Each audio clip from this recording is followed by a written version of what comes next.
The Roaring Twenties, a time in America of immense cultural development, wealth, and education. The stock market was flourishing, unemployment was at an immensely low rate, and even the poor were the rich in a sense. Very few had to worry as to how much money they spent, and hunger was all but a distant memory. Interest rates were up to 6% in August of 1929, and credit was extremely adaptable, allowing the public easy access to easy loans at the time. Yes, the Roaring Twenties were a time of growth and maturity in America. A U.S. citizen in the 20s could simply say, life is good. Alas, like all good things, the Roaring Twenties had to contend, but nobody was prepared for the tidal wave of economic decline that waited on the horizon, and the greed for wealth and power in American hearts that would impact the U.S. forever. On Thursday, October 24th, 1929, known today as Black Thursday, nearly 13 million shares were traded. The stock market went haywire. Investors lost billions of dollars, and 5 days later, on Tuesday, October 29th, known today as Black Tuesday, the stock market collapsed. The public went wild. Banks didn't have any guarantee that their clients' money would be secure with them, so they decided to take their clients' money and put it back in the stock market in attempts to stabilize it. But these attempts were in vain, for all that money was lost. Had something like this happened, America would not be in such chaos. In today's world, many do not rely so fully on banks. They understand that there is the possibility they could lose their money in investments. However, most, if not all banks now, have a guarantee their clients' deposits will not be lost. Many people in the 1920s relied on the banks entirely, and since a lot, if not all of their money was in the banks, when the crash struck, all of that money was lost. Many lost their money to the banks.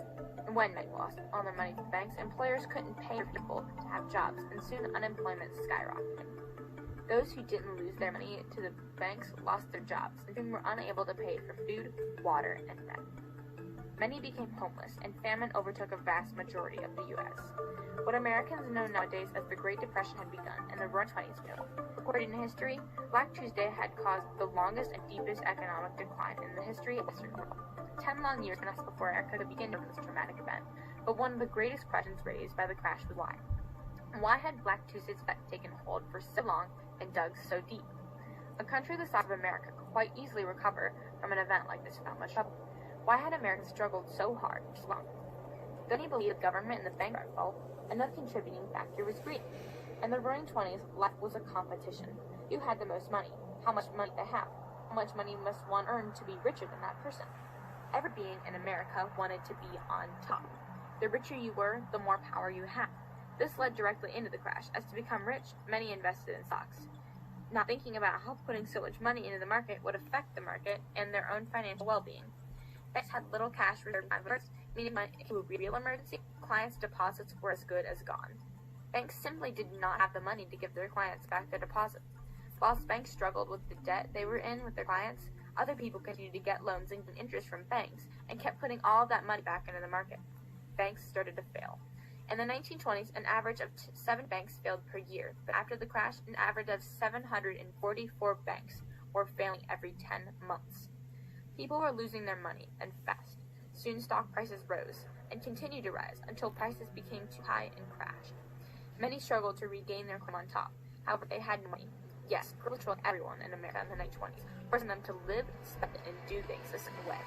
Greed had way too much power, and by accompanying it with the ignorance of Americans towards the spending of such large amounts of money, the overconfidence of believing they had enough money to spend all of it, the perfect weapon against humanity was created.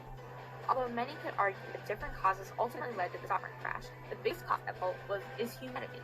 Money-loving, power-hungry people tried all the way to the top, pulling others as well as the economy down in order to get there.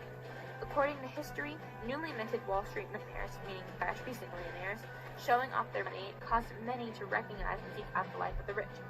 This began with buying stock and accumulating more and more money as the stocks continued to flourish.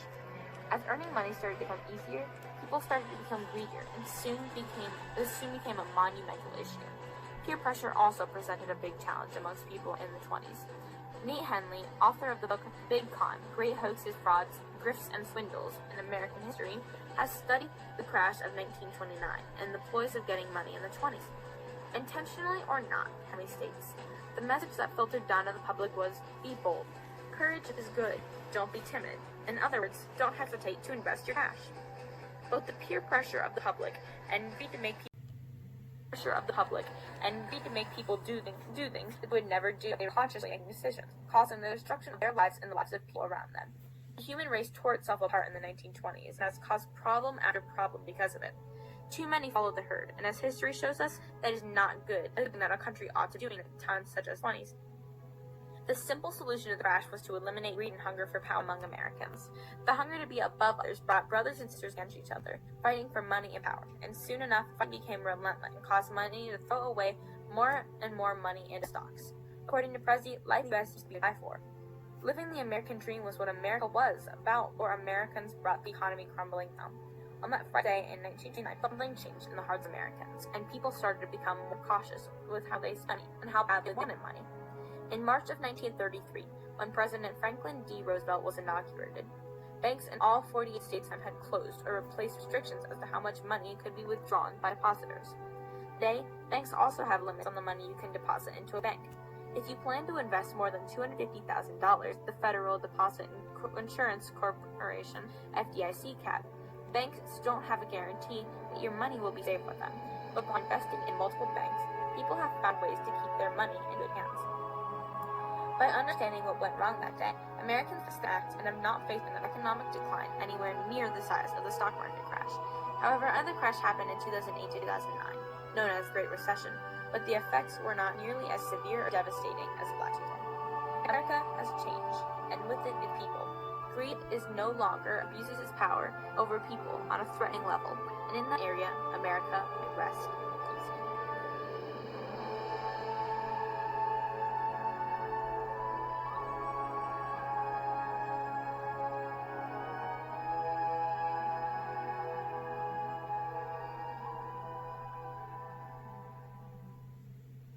Struggles in the Roaring '20s into how people were treated and changed the future of America, resulting in freedom and fairness. The struggles that people and organizations went through changed people's thinking and feelings about others and ideas for the greater good.